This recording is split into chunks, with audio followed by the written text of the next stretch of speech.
Un, deux, un, deux. Bonjour à toutes et tous et merci d'être présents parmi nous aujourd'hui pour ce débat intitulé Comment instaurer une intelligence artificielle digne de confiance. Je suis Stéphane Nachez, je suis cofondateur et directeur de la publication d'Actuia, un média dédié à l'intelligence artificielle. Pour moi, l'IA de confiance, c'est un sujet qui est apparu en 2018 quand j'ai lu dans les médias généralistes des articles qui faisaient suite à une actualité qui s'est déroulée aux États-Unis où un véhicule autonome a renversé un piéton. Et ces articles étaient titrés quelque chose comme « Pourquoi l'intelligence artificielle a volontairement décidé d'écraser un piéton ?»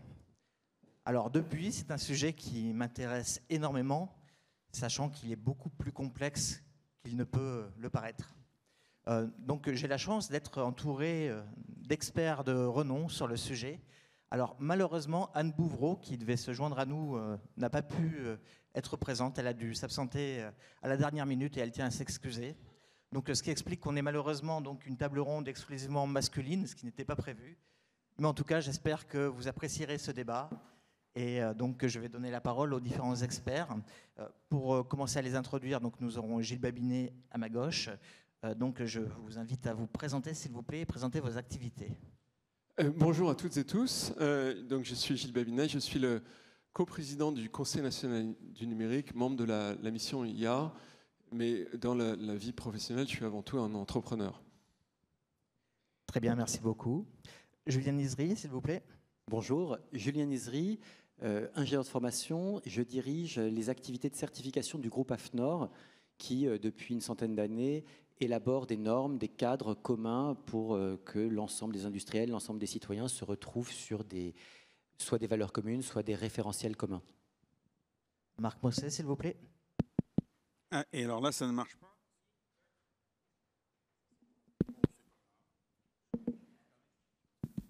Allô, oui, là, ça marche. Bonjour, Marc Mosset. Donc, je suis avocat au cabinet Auguste de Bouzy, notamment sur les questions de droit du digital et de droit européen. Et j'ai un petit passé dans l'industrie de la tech, puisque j'ai passé 17 ans chez Microsoft. Très bien, merci beaucoup. Nous aurons également un panel d'étudiants qui sont à l'avant de la salle. Et donc, je ne sais pas si vous avez des micros ou si vous devez les demander. Donc, nous avons deux étudiants qui ont préparé des questions, que je vous remercie d'applaudir, s'il vous plaît.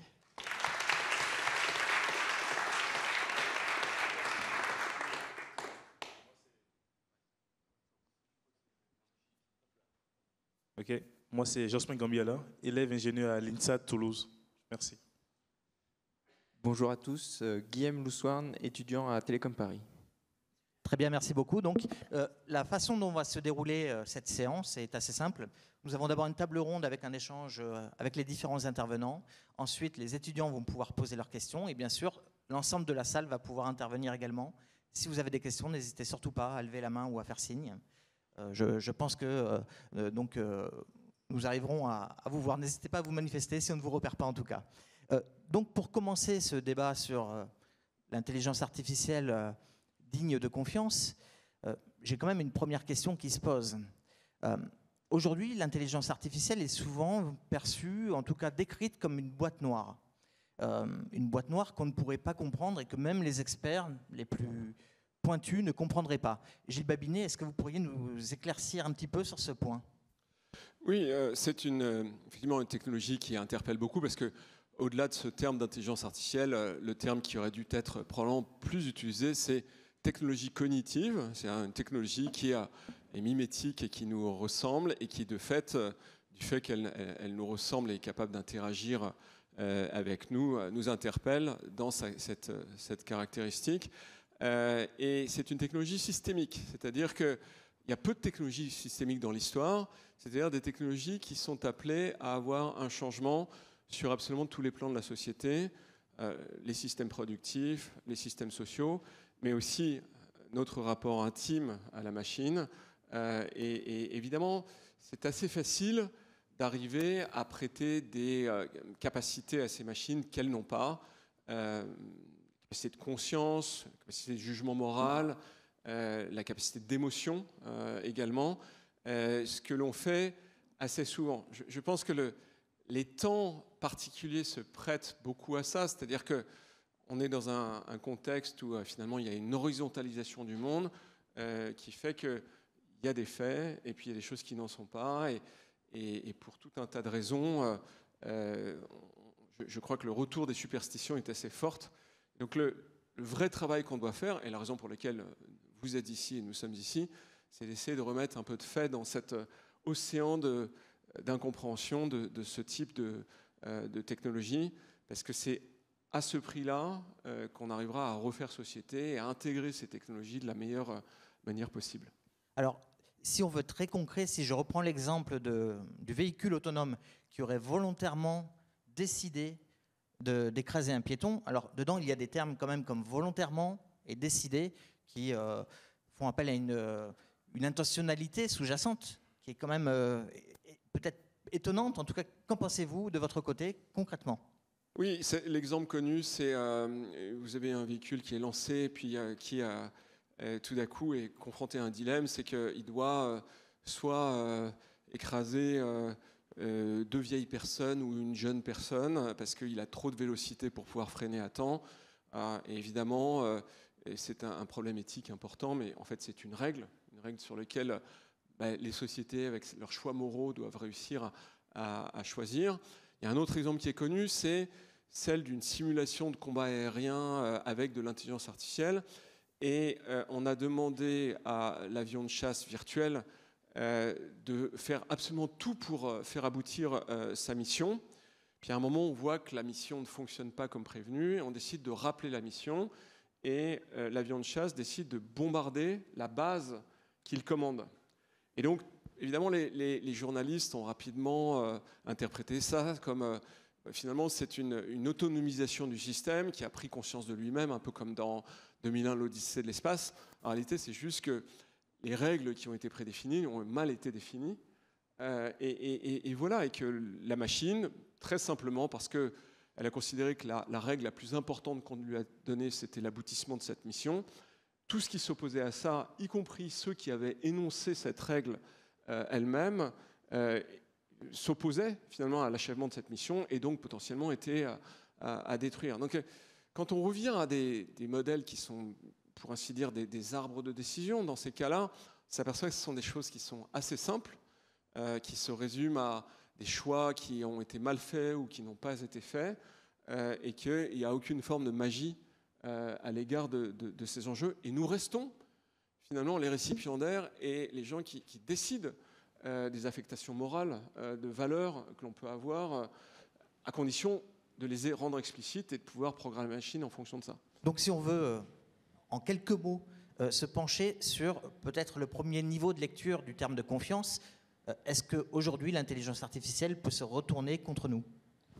Oui, elle peut totalement se retrouver. Elle l'a déjà fait d'ailleurs. Quand vous avez des deepfakes partout, on se sert de ces technologies pour pouvoir vous extorquer de l'argent ou des choses que vous ne souhaitez pas révéler. On utilise de l'intelligence artificielle contre les gens. Et ça va arriver de plus en plus. Maintenant, ça ne veut en aucun cas dire que systémiquement, ces technologies vont se retourner contre nous et transgresser des lois absolument essentielles, qui est que finalement les machines sont reléguées derrière les volontés des sociétés humaines. D'accord. Et donc, en dehors de ce problème de retournement contre nous, il y a le problème que vous avez évoqué du dilemme du tramway, donc, qui est en quelques mots, est-ce que l'intelligence artificielle, si elle est confrontée à un choix impératif, doit, entre guillemets, choisir malheureusement d'écraser une personne âgée ou un enfant, par exemple? Qu'en est-il s'il s'agit de 2 enfants, etc. Est-ce que Julien Nizri, vous pourriez m'en parler un petit peu plus de ce dilemme? Alors, ce qui peut être intéressant, c'est que le recours à l'intelligence artificielle, en termes éthiques, en fait, objective des situations pour lesquelles il y aurait une décision humaine en un instant, instinctivement, sans conceptualiser un tel choix. Et c'est vrai qu'il y a une étude qui a été faite entre 2019 et 2022 sur 2 millions de personnes qui ont répondu en ligne avec des systèmes de gains et d'incitation à répondre, qui montrent que la réponse varie vraiment selon les pays, selon la sociologie. Par exemple, sur cette idée de savoir qui il faut privilégier, on va avoir des pays, Amérique du Nord et Europe, partie chrétienne, partie protestante, qui vont être plutôt sur une approche « une vie est une vie », donc on va plutôt regarder comment on maximise le nombre de vies sauvées, quelles qu'elles soient.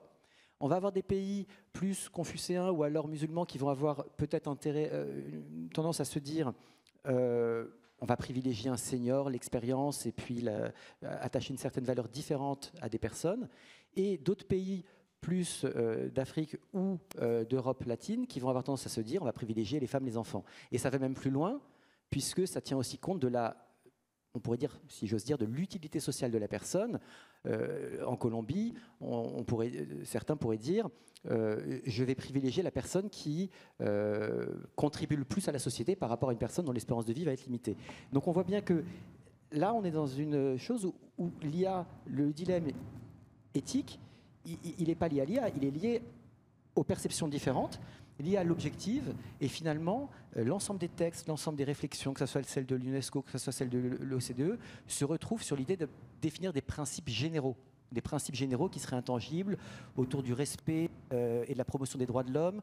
On a parlé de la dignité humaine, de justice, d'équité, et je voudrais juste revenir, Monsieur Babinet, sur un point, sur la question de la boîte noire. Vous avez parlé d'arbres finalement décisionnels et de capacité à les paramétrer. Je voulais juste souligner la distinction qu'on peut faire entre l'IA symbolique, qui est peut-être l'IA historique qu'on connaissait depuis longtemps, avec finalement presque pas des logigrammes, mais des algorithmes, et où on est capable finalement de se dire, d'expliquer le raisonnement de l'IA, comment on arrive à une solution et quel aurait été le raisonnement de l'IA. Et finalement, les réseaux neuronaux profonds, l'IA connexionnelle, ce qu'est ChatGPT, puisque c'est un modèle préentraîné de transformer, où on va avoir un tellement grand nombre d'interactions neuronales vraiment profondes que finalement, c'est, comme vous le dites, une boîte noire. Et là, ce que nous demande au niveau des règles internationales et l'ambition qu'on a, c'est vraiment non plus d'expliquer, mais d'interpréter. Donc on n'est pas vraiment capable toujours d'expliquer ce qui s'est passé. On peut au moins interpréter les grands fondamentaux de la décision. On peut y revenir après, on peut le clarifier techniquement. Mais cette notion de boîte noire, elle est techniquement fondée pour l'IA connexionnelle et les réseaux neuronaux profonds. Oui, merci Julien, je suis évidemment tout à fait d'accord. Je pense que c'est important de le comprendre, c'est-à-dire que les modèles d'attention, les modèles connectivistes, ne sont pas des modèles symboliques, c'est-à-dire que vous ne pouvez pas garantir le résultat de la réponse. Et c'est d'ailleurs, je crois, ce qui fait qu'actuellement, la communauté scientifique a une certaine réserve sur le futur de ces modèles. On considère que c'est des modèles qui sont extraordinaires parce que, d'abord, ils sont très généraux, ils sont capables de, vous le voyez bien, en utilisant ces technologies, de répondre à des questions extrêmement variées. Mais l'alignement, c'est-à-dire le fait d'arriver à contrôler ce qu'ils disent, maintenant, est beaucoup plus consommateur d'énergie que le fait de production initiale de tokens.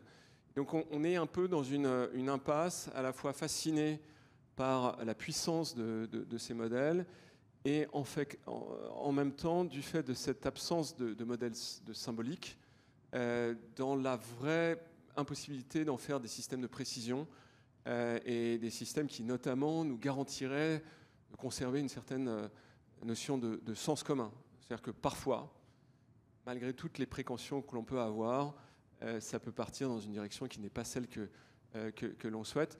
Et ce simple degré d'incertitude, aussi petit soit-il, crée une limitation très structurelle dans le potentiel de ces modèles, je crois. Et justement, donc, Marc Mosset, qu'en pensez-vous d'un point de vue réglementaire, à partir du moment où, comme le disait Gilles Babinet, il y a des limitations dans le contrôle de ces modèles, qui est responsable déjà des modèles? Est-ce que c'est l'éditeur du modèle? Est-ce que c'est la société qui le déploie? Est-ce que c'est l'utilisateur? Beaucoup de questions en une seule, et je ne suis pas certain de pouvoir répondre à toutes, en tout cas dans le temps qui nous est imparti. Mais en venant ici, je me posais la question d'essayer de trouver la meilleure définition de cette interrogation sur l'intelligence artificielle et la confiance. Et je l'ai trouvée chez Marie Curie. Et elle dit, et c'est amusant parce que le début de ce panel le fait vraiment écho à ça, elle dit « Dans la vie, rien ne doit être redouté, tout doit être compris, et c'est le moment de mieux comprendre ». Et j'ai l'impression que depuis quelque temps, autour de l'intelligence artificielle, parce qu'il y a eu une forme d'accélération, une forme de course folle à la performance autour de l'intelligence artificielle, on s'est d'abord préoccupé des problèmes. On y a vu immédiatement les difficultés, et ensuite on a essayé d'anthropomorphiser l'IA, et on y a vu presque notre alter ego. Et d'ailleurs, de manière assez amusante, moi-même je suis pris à ce piège-là. Quand j'interroge ChatGPT pour faire court, je fais comme si je lui parlais. Et si la réponse ne me satisfait pas, eh bien, je vais changer le prompt, comme si j'établissais un dialogue avec lui ou avec elle. Alors, je ne sais pas comment le ou la genrer à cet instant. Et c'est amusant parce qu'on anthropomorphise l'intelligence artificielle.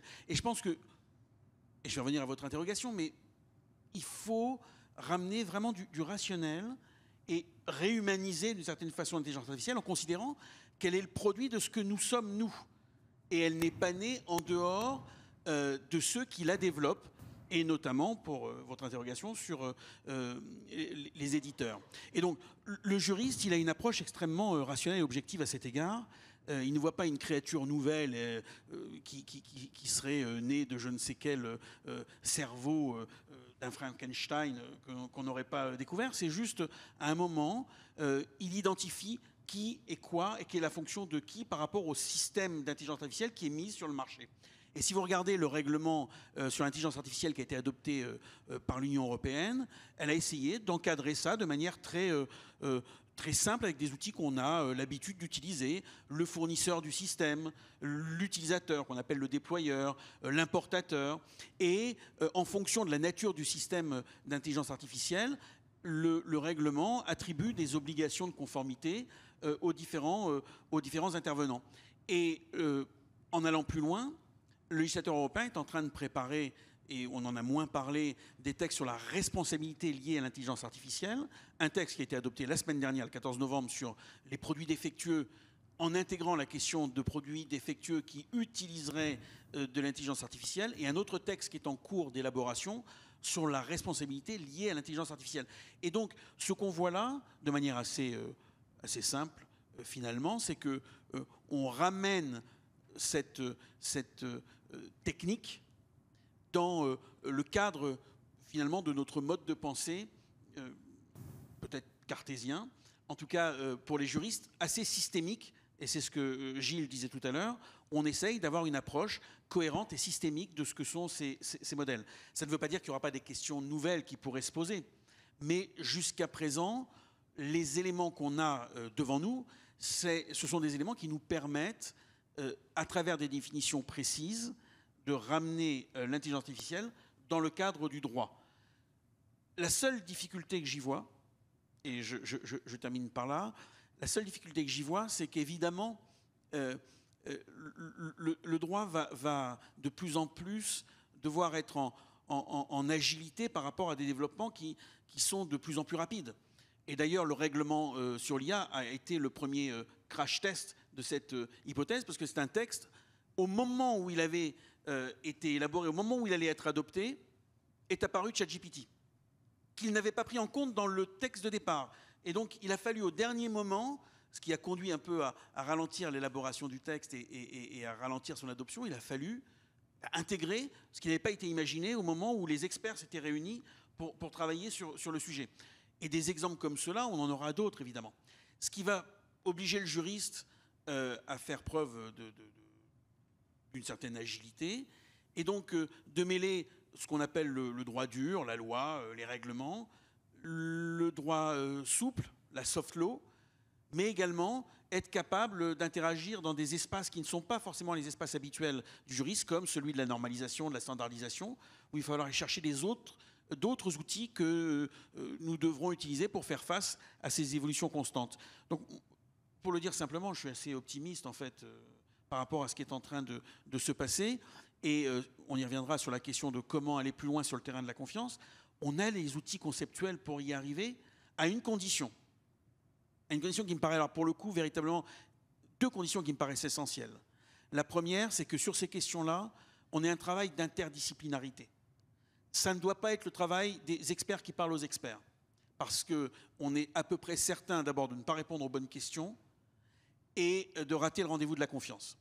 Et le deuxième élément qui me paraît extrêmement important sur ce terrain de la confiance, c'est qu'au-delà de l'interdisciplinarité, c'est de s'assurer que chacun va s'emparer de l'outil.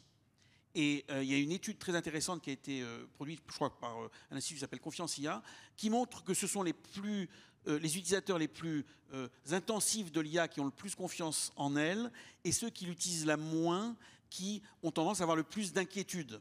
Alors, ce n'est pas une clé assurantielle pour le futur, mais ça montre aussi qu'il y a une nécessité d'appréhender l'outil. Alors là, c'est un peu le problème de l'œuf et la poule quand même. Peut-être qu'ils l'utilisent plus parce qu'ils ont plus confiance. Oui, alors parce qu'ils ont peut-être été aussi mis davantage en situation. Ce qui, d'ailleurs, mais c'est un autre sujet sur la question de la confiance, doit nous conduire à penser que ça ne doit pas être un accélérateur des particules élémentaires. Je veux dire par là que ça ne doit pas être un accélérateur des fractures sociales et économiques qui existent. Ça, c'est un enjeu, sans doute, sur le terrain de la confiance, qui sera un des enjeux les plus importants, y compris en termes d'éducation. Et on y reviendra peut-être sur la question de l'éducation, qui est peut-être finalement au-delà du droit, la question centrale sur la confiance en matière de système d'intelligence artificielle. Écoutez, depuis tout à l'heure, on parle de confiance comme si c'était un terme unique, en fait, qui désignait un seul concept. De mon côté, je repère différentes façons de le concevoir. Est-ce que l'IA peut se retourner contre nous, mais également, peut-on avoir confiance en sa fiabilité ? Est-ce qu'on peut avoir confiance en son usage, tout simplement ? Quel est l'usage des données qui va en être fait ? Et aussi le concept de manipulation. On en parlait tout à l'heure en loge. Vous parlez avec ChatGPT qui connaît aujourd'hui plus sur votre vie que votre propre psychologue. Donc je ne parle pas pour vous. Donc que ma mère même.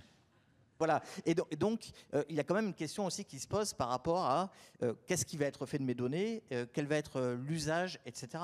Il y a de nombreuses questions éthiques qui se posent. Alors là-dessus, sur justement la réglementation, le règlement européen, on a déjà des questions de fond sur l'entraînement, l'utilisation des données, mais aussi l'entraînement. La question aussi de confiance.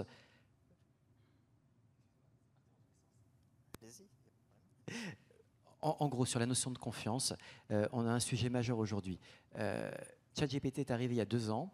Auparavant, on était utilisé par l'intelligence artificielle dans plein de cadres, dans le spam ou autre, mais on était des objets pour l'IA. Avec ChatGPT, on est devenu des sujets. Chacun d'entre nous peut se saisir de l'intelligence artificielle et a le sentiment d'être démiurge et de pouvoir utiliser l'IA. Donc il y a eu un élément de sidération et des inquiétudes que vous évoquez qui sont tout à fait légitimes. En plus, il y a des aspects techniques. Vous parlez de la fiabilité ou de tromperie. De toute façon, avec les transformers, alors il y a des débats pour savoir si c'est vraiment intrinsèque et consubstantiel à l'IA ou pas, mais la question des hallucinations est vraiment un sujet qui est normalement lié à l'IA profonde connexionnelle et aux transformers, ce qui renvoie bien sûr aussi à l'importance de l'interaction avec l'homme, avec l'être humain, pardon, pour guider l'IA, pour la renforcer ou la corriger. Donc Human in the Loop, ou renforcement par le Human Feedback. C'est tout ce qu'on a vu avec ChatGPT, où on pouvait au départ demander aide-moi à me suicider, comment je peux tuer mon voisin, et ainsi de suite, et où maintenant c'est interdit d'un point de vue éthique. Ou alors toutes les questions, voilà. Mais a priori déjà ça, sur ce point-là, en termes de confiance, ces hallucinations, a priori, ça serait consubstantiel même à la notion de transformer et d'IA profonde et d'IA connexionnelle.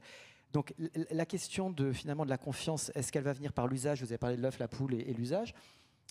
Moi, ma crainte, ça serait que la confiance dans l'IA ne vienne pas par l'habitude, ni la compréhension et l'éducation, qui est un enjeu majeur, essentiel, d'instruction au discernement, d'instruction à la capacité à exercer son libre arbitre et à vraiment faire la part des choses.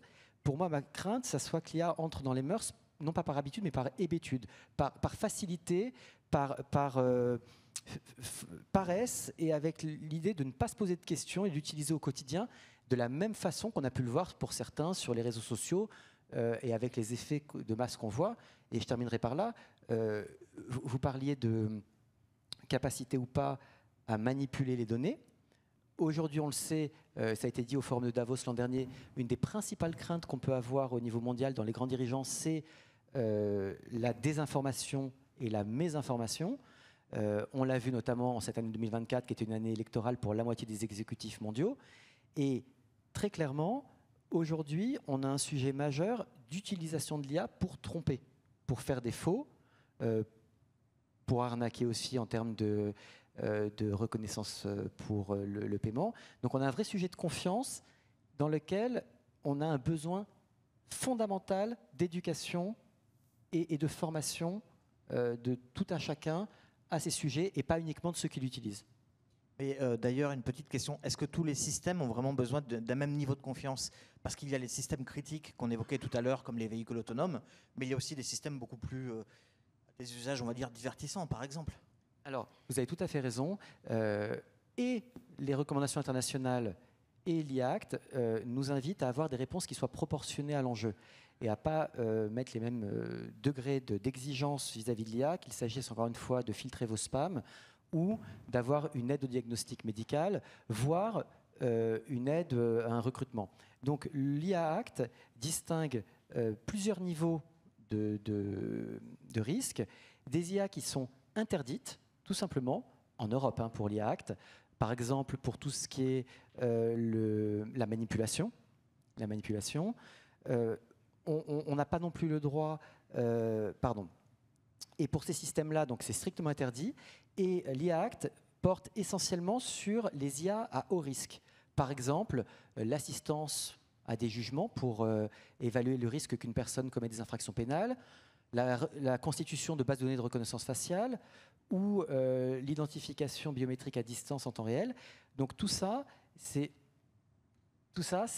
l'idée qu'on doit avoir vraiment une information très claire, transparente de l'utilisateur final, savoir qu'il y a une IA qui entre en jeu, par exemple pour de l'aide au recrutement, savoir qu'on a, j'évoquais tout à l'heure l'explicabilité, dès qu'on est dans une IA à haut risque, on ne doit pas seulement avoir une vague idée par une interprétation de comment elle fonctionne, on doit avoir une explicabilité du modèle. Donc en gros, le seul point à retenir sur les actes sur ce point-là, c'est qu'il y a effectivement des niveaux d'exigence qui sont différents selon la finalité et qui sont différents selon le niveau de criticité.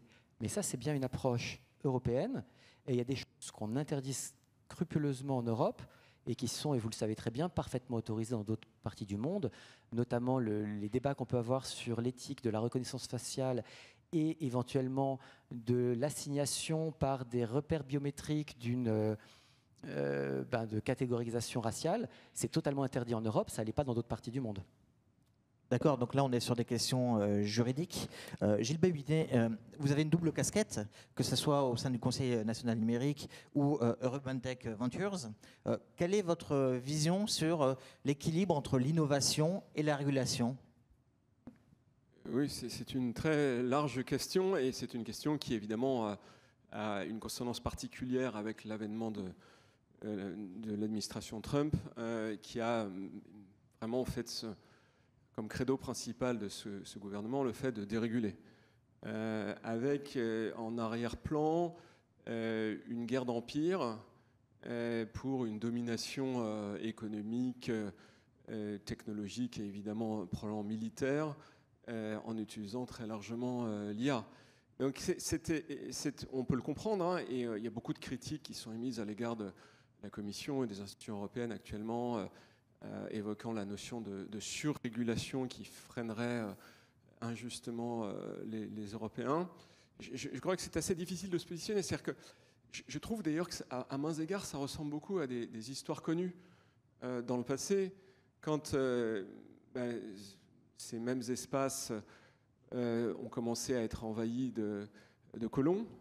On a eu un certain nombre d'acteurs qui ont dit mais quand même ce serait peut-être pas mal si on évitait d'esclavagiser les gens, et puis on pourrait peut-être faire ça un peu mieux, mais on était dans une compétition entre empires, et on voit bien que ceux qui ont eu le moins de scrupules ont parfois eu les plus grands empires à cet égard. Donc on n'est pas forcément dans une logique de vraiment d'avoir un intérêt collectif qui est proéminent, mais malheureusement souvent dans une logique de compétition assez exacerbée, et je crois qu'on peut s'en inquiéter à cet égard.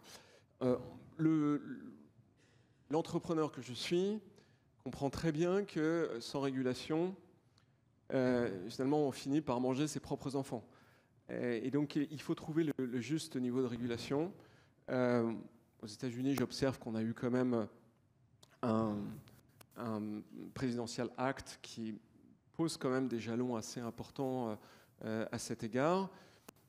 L'AI Act est forcément possède un certain nombre de défauts assez importants, et notamment le fait qu'il introduit une bureaucratie assez lourde.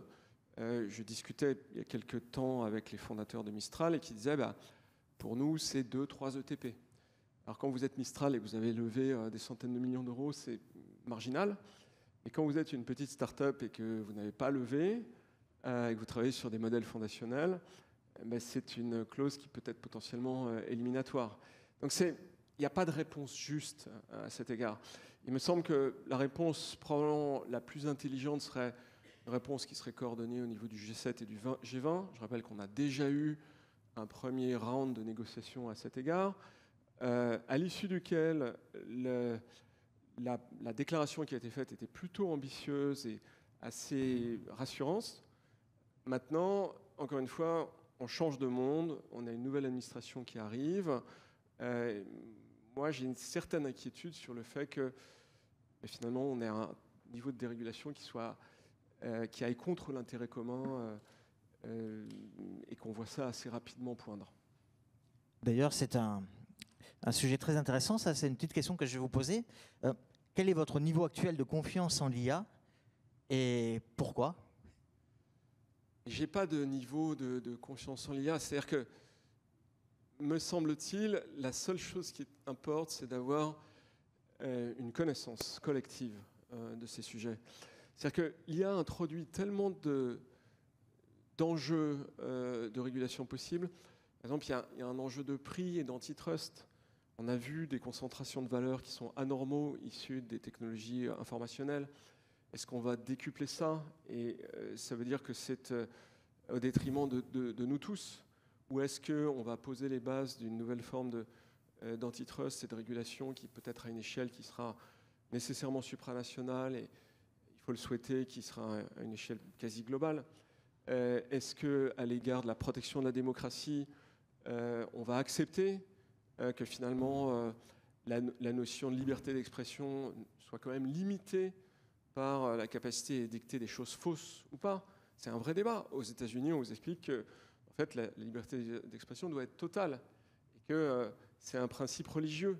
C'est plus un principe dialectique. C'est un principe qui ne se discute pas. Et donc, si j'explique que je ne vais pas sortir d'insanité, mais des choses abominables, j'ai aussi le droit de m'expliquer et de m'exprimer de ce sujet, de que la personne qui est compétente qu'il est. Et ça, je pense qu'à l'ère de l'IA, c'est très problématique. Il faut le comprendre en termes simples. C'est-à-dire que je prends un modèle fondationnel, je rajoute à ça une sous-couche technologique qui va permettre de créer des API qui vont rentrer sur, par exemple, autant de réseaux sociaux que je veux. Je crée 50 000 bots 50 000 faux profils sur Facebook, 50 000 autres sur Twitter, sur je ne sais quoi, et j'organise des conversations qui vont totalement vous intoxiquer, tous, les journalistes, les experts, sur le fait qu'il y a un nouveau narratif qui apparaît. On a déjà ça de façon manuelle ou en utilisant relativement peu de technologie, on passe à une autre échelle. Alors, on peut tout de suite se dire, c'est terrible, il faut interdire ces technologies. Les postures manichéennes ne sont pas bonnes non plus. C'est-à-dire que le vrai sujet, c'est de se dire, finalement, comment on plateformise une réponse, comment on fait en sorte que les good guys dominent les bad guys, ce que permet notamment l'open source. Les gens qui sont les bad guys ne partagent pas. Et donc, ils ont structurellement un désavantage sur les good guys par rapport aux good guys, qui eux partagent en open source, etc. Donc il y a plein de raisons aussi de se dire, en fait, on peut réguler ces choses-là, mais pour faire une longue histoire courte, je dirais que, à mon sens, ça ne peut arriver que si on fait apparaître une culture collective. Pourquoi ? Parce que nous, on vit dans une démocratie, on a cette chance-là, et pour qu'on mette en place les systèmes de régulation, eh bien, il faut qu'il y ait une sensibilité politique qui s'exprime à cet égard, pour qu'on ait la volonté de créer ces systèmes et qu'on n'ait pas des réponses qui soient à côté de la plaque, qui soient justement manichéennes et qui soient de nature à polariser le débat et à empêcher l'action. Voilà, donc, d'où d'ailleurs, on en parlera peut-être un peu plus tard, mais le fait que je travaille sur cette notion de café IA. D'accord, donc selon vous, l'open source, donc c'est-à-dire le fait de rendre le code accessible à tout le monde, est l'un des gages de réussite de rendre cette IA digne de confiance. Oui, mais l'open source, ce n'est pas un objet sui generis qui flotte. C'est un objet qui est animé par... Finalement, c'est une forme de corollaire de la démocratie moderne. C'est-à-dire que ça existe parce qu'il y a beaucoup de gens qui sont engagés dessus et qui vérifient que ça continue à préserver l'intérêt supérieur. Alors parfois, l'intérêt supérieur, c'est de faire un bout de code qui fait que ce que vous voyez apparaître sur votre écran va plus vite que l'ancien code. Voilà, mais c'est une forme d'intérêt supérieur. Puis parfois, c'est d'avoir des outils qui vont contrer des synchronisations de bots, comme je l'évoquais à l'instant. Et ça fait apparaître d'ailleurs, en termes de démocratie, des notions nouvelles, c'est-à-dire, par exemple, le fait d'avoir une forme de corps intermédiaire citoyen qui soit ni le corps politique, ni le corps administratif, ni les citoyens, mais qui soit un quatrième corps, qui soit un peu un corps qui s'occupe de défendre la qualité de ce code ouvert. Cette notion, elle est, à mon avis, assez importante. Et puis ça fait aussi appel à, encore une fois, je le dis parce que je pense que c'est fondamental, une compréhension collective de notions qui sont parfois complexes et qui sont ni des postures manichéennes, ni des superstitions, ni de l'expression de la peur tout court. D'accord, et donc ça nous amène aussi à une question assez primordiale. Le thème du débat est donc sur l'IA digne de confiance, mais qui peut juger de savoir si une IA est digne de confiance ou non? Est-ce que c'est au régulateur? Est-ce que c'est au gouvernement? Est-ce que c'est aux citoyens? Marc a parlé de soft law, et je crois que lorsqu'on est confronté à des niveaux de complexité qui sont élevés, on parle probablement de principes génériques, et effectivement, on assiste, quand vous parlez avec des professeurs en droit, ils disent qu'il y a une inflexion dans les textes récents, notamment les AI Act, qui sont des textes principiels, qui remontent un peu à la notion de déclaration des droits de l'homme. Le RGPD a aussi un peu cette idée sous-tendue dans le texte, c'est-à-dire que c'est une sorte de grande déclaration de préservation des données individuelles, et après, l'application est diversement interprétée, d'ailleurs très diversement entre la France et l'Irlande, par exemple, qui sont deux extrêmes dans son interprétation. Me semble-t-il, il faut qu'il y ait un autre niveau qui soit la transcription en code. Je crois qu'à terme, les États n'ont d'autre choix que de se plateformiser. C'est-à-dire que si on veut éviter de mourir envahi par la bureaucratie, je pense à d'autres textes comme la CSRD, on doit faire en sorte que le régulateur, ou plutôt le législateur, soit aussi capable de produire du code. Ils disent, je prends par exemple la directive cookie que vous connaissez tous sans le savoir. La directive cookie, c'est ce qui fait que à chaque fois que vous n'arrêtez pas de cliquer, j'accepte, je n'accepte pas, je vais régler mes cookies. Seuls les psychopathes, il y en a peut-être parmi vous, vont lire l'ensemble des CGU pour décider de la façon dont ils se comportent par rapport à Internet. Eh bien, le régulateur, et moi j'ai beaucoup milité malheureusement avec l'insuccès que l'on devine, à la Commission pour qu'on fasse un guide, c'est-à-dire un corps de code, où une fois pour toutes, vous définissez ce que vous acceptez ou pas, et ça vaut pour toutes les navigations que vous faites sur Internet. Mais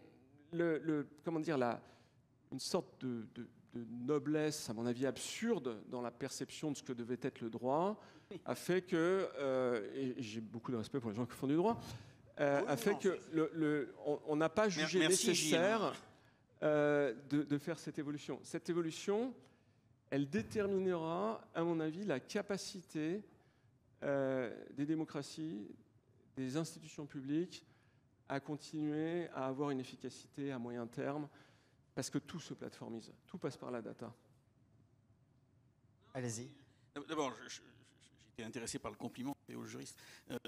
Mais quelques remarques, parce que tu touches là, Gilles, presque le cœur du réacteur sur ces problématiques-là. Mais peut-être d'abord un point que je trouve intéressant sur la dimension géopolitique du sujet, qui est évidente et qui est un peu l'éléphant au milieu de la pièce. Autant sur le RGPD, protection des données personnelles, l'Europe a été véritablement pionnière. Elle a adopté ce texte qui est devenu un standard international. Et que même les grandes entreprises aux États-Unis ou ailleurs intègrent dans l'ingénierie de leurs produits. Sur l'IA, il y a quelque chose d'un petit peu différent qui s'est produit, et tu l'as évoqué, parce que l'Europe a avancé avec l'IA Act. En parallèle, les États-Unis et certains États fédérés ont aussi pris des mesures, alors pas les mêmes, mais ils ont avancé en parallèle. Même la Chine, alors ça, on n'y fait pas très attention, mais a adopté une réglementation sur l'IA, dans laquelle elle a cependant demandé que la nature socialiste du régime soit toujours respectée par les IA, ce qui est vraiment l'acmé de la réglementation en la matière. Mais c'est un effort aujourd'hui qui est un effort international. J'y vois là au moins une raison d'être relativement optimiste. Et tu évoquais le G7, le G20, l'OCDE a beaucoup travaillé sur le sujet. Et d'ailleurs, de manière très intéressante, lorsque l'IA Act a été adopté, il avait une définition de l'intelligence artificielle qui était proprement européenne. Et puis finalement, elle a adopté une définition qui est celle de l'OCDE quasiment, qui est en fait celle que le décret Biden a retenue également aux États-Unis. Et on voit qu'il y a des convergences. Ça ne veut pas dire que ça suffise pour s'assurer qu'il y a un alignement. Mais il y a un effort international qui est assez intéressant parce que les dirigeants mesurent bien les enjeux auxquels on est confronté. Alors, il y a des moments un peu singuliers, évidemment, avec les résultats de certaines élections dans certains États, mais enfin, bon, personne n'est à l'abri de ces situations-là, même pas nous. Donc, l'enjeu aujourd'hui, je crois qu'il est pris à bras-le-corps par beaucoup des dirigeants, en tout cas dans les États démocratiques. Ça, c'est un premier point que je trouve très, très intéressant. D'ailleurs, plusieurs sommets de l'IA, un en Grande-Bretagne, un en Corée du Sud, l'année prochaine en France, et d'ailleurs Anne Bouvreau, qui devait être avec nous, il joue un rôle tout à fait important. Donc c'est un enjeu qui a une dimension internationale parce qu'effectivement, c'est une dimension géopolitique. Et puis après, ça c'est une question à laquelle moi, je n'ai pas la réponse, mais qui me semble tout à fait essentielle, c'est que pour les institutions démocratiques et pour le droit, d'une manière générale, je ne pense pas qu'il faille changer les principes, mais plutôt effectivement la méthodologie. Et ça, c'est le point que je crois essentiel. L'IA, ou peut-être demain d'autres technologies comme l'informatique quantique, qui seront des accélérateurs encore plus importants de ces techniques-là, doivent être soumises aux principes qui sont les principes des sociétés démocratiques. Il n'y a pas à discuter, il n'y a pas à barguigner là-dessus. Et quand vous prenez le règlement IA, il est fondé sur les principes de dignité humaine, les principes de droits fondamentaux. Et ça, c'est quelque chose sur lequel on doit être sans relâche, extrêmement ferme. Et pour répondre, ou essayer de répondre à votre question sur régulation, est-ce que ça empêche l'innovation ? Ben, j'ai tendance à penser que parfois, si on évite la surrégulation que Gilles dénonçait à juste titre, parfois la régulation, lorsqu'elle est adossée à des principes très clairs, communs, est aussi un outil concurrentiel intéressant. Et aujourd'hui, il est évident que des fournisseurs ou des déployeurs d'intelligence artificielle qui vont donner à leurs utilisateurs, que ce soit les entreprises ou des citoyens comme vous et moi, la garantie que ce système d'IA, cette technique, respecte les principes fondamentaux qui font notre société, auront un avantage compétitif. Ça veut dire aussi, et ça revient à ce que je crois être la mère de toutes les batailles, l'éducation. C'est-à-dire qu'on doit absolument, mais pas à l'université en diplôme d'ingénieur, dès l'école primaire. Il se trouve c'est l'amphithéâtre Guizot ici. La première loi sur l'enseignement primaire, c'est Guizot en 1833. C'est dès le primaire qu'on ne doit pas nous apprendre à coder seulement, mais qu'on doit nous donner ces outils critiques pour considérer que, quelle que soit la technique, elle est soumise aux principes démocratiques qui fondent nos sociétés. Ça me paraît un élément vraiment, vraiment essentiel. Vous connaissez tous ce moment assez singulier de l'exposition du zoo du Bronx en 1963. C'est pas Madagascar, le dessin animé de Pixar, mais en 63, cette expo du zoo du Bronx, c'est le monstre le plus dangereux de l'histoire. Alors tout le monde va le voir. Et tout le monde va devant le zoo du Bronx. Et c'est quoi? Certains le savent, c'est un miroir. C'est un miroir. C'est tous ceux qui s'arrêtent devant le miroir qui voient le monstre le plus dangereux de la création. C'est nous. Et donc, par rapport à l'IA, qui est une technique, nous devons absolument la ramener dans ce que sont nos principes. Et depuis tout à l'heure, si vous avez fait attention, peut-être pas d'ailleurs, mais je ne vous en voudrais pas, je dis à chaque fois technique et jamais technologie. Parce que si je dis technologie, ça veut dire que je rentre dans la logique de la technique. Et la technique, elle doit rentrer dans la logique du contrôle humain. C'est une posture différente. Alors, qu'il y ait des enjeux géopolitiques, ça, je ne les néglige pas. Qu'il y ait des enjeux techniques, je ne les ignore pas. Mais la question principielle que soulevait à juste titre Gilles tout à l'heure, au moins sur le terrain de la confiance, c'est que les IA, la mesure de la validité d'un système d'IA, c'est sa contribution au progrès humain. Ce n'est pas l'inverse. Ce qui veut dire aussi que l'un des tests, il y a habituellement un certain nombre de piliers en matière de confiance. Il y a la robustesse par rapport aux attaques, par rapport à la cybersécurité. Il y a la question de l'explicabilité, la transparence qu'évoquaient Julien et Gilles. Il y a la question de la protection des données personnelles, la question des biais, que l'IA n'est pas des biais comme nous en avons tous. D'ailleurs, en réalité, il y en aura peut-être même moins que nous rassemblés. Et qu'elle soit respectueuse des droits fondamentaux et qu'elle soit sous le contrôle humain. On a l'habitude de donner ces éléments-là. Mais moi, j'ai envie de dire trois choses. C'est qu'il y a dans la confiance un pilier, et après je laisse la parole à Julien. Mais là, j'ai mis un peu de passion parce que j'ai fini par m'intéresser à l'IA, si elle ne s'intéresse pas à moi. Le premier point, c'est... le premier pilier, c'est la dimension technique. On doit effectivement avoir une approche technique, la robustesse, l'explicabilité. C'est compliqué, mais on doit avoir cette première dimension-là. La dimension juridique et éthique. Et les juristes sont bien armés, il ne faut pas... ils y arrivent. Et puis il y a une troisième dimension, c'est le proof point. C'est la preuve de la validité du concept.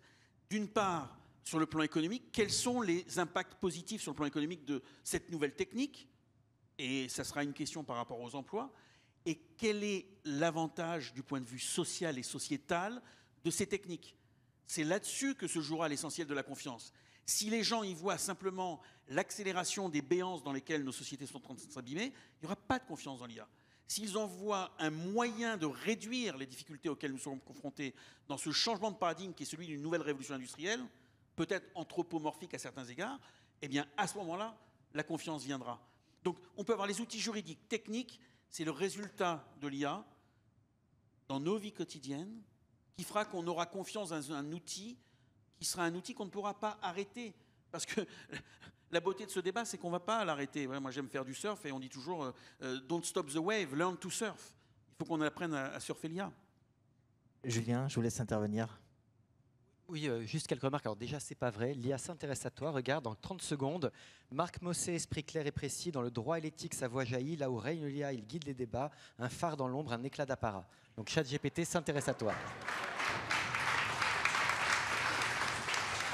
C'est formidable. Et en plus, c'est vrai. Hein. Oui, je lui ai dit. Fais un court poème pour Marc Mossé. Voilà. Stratège engagé, il éclaire la voie. Confiant à la justice, fidèle à sa loi. Non, je voulais juste revenir sur quelques points. La question des biais, on en a beaucoup parlé. Une des premières causes de biais, c'est aussi les data lakes, les données d'entraînement. Alors, outre les aspects propriété intellectuelle sur lesquels on s'assoit largement, alors en Europe, il y a une exemption pour le data mining, pour l'entraînement des modèles de langage.